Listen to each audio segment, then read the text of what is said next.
पण नेतेजी शिवसेनेचं मूळ कुटुंब जे आहे ते शिवसेना म्हणजे बाळासाहेबांच्या विचारातून प्रेरित झालेले राणेसाहेब आणि त्यांचं तुम्ही कुटुंब मुळात हिंदुत्व हे घरात होतं आणि तुम्ही सध्या महाराष्ट्रातला कडव्या हिंदुत्ववादाचा चेहरा म्हणून समोर येताना पाहायला मिळत आहे.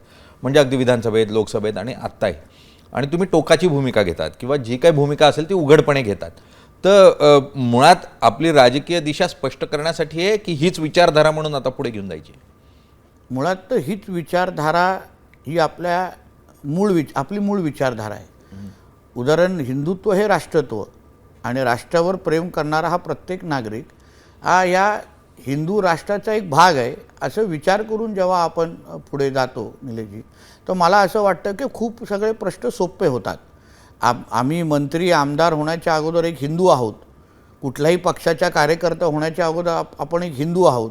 कुठलाही व्यवसाय, कुठलंही उदाहरण मीडिया असो, कुठल्याही खुर्चीवर बसण्याच्या अगोदर आम्ही एक हिंदू आहोत. आमच्या जन्म आणि मृत्यू पत्रिकेवर आम्ही हिंदू म्हणून ओळख लिहिणार, बाकी कुठलंही पद लिहिणार का, हे सगळ्या गोष्टी कायमस्वरूपी नाहीत. हा विचार घेऊन आम्ही सगळे चालतो आहे पुढे. आणि ह्याच्यामध्ये निलेशजी मी सांगतो, एकटा नितेश राणे नाही आहे.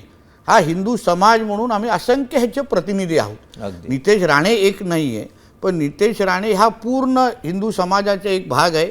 माझ्यासारखे असंख्य हिंदुत्वादी विचाराचे कार्यकर्ते आहेत जे ह्याच परखड पद्धतीने, ह्याच प्रामाणिक पद्धतीने ह्या हिंदू समाजासाठी आणि हिंदुत्वासाठी काम करत आहेत.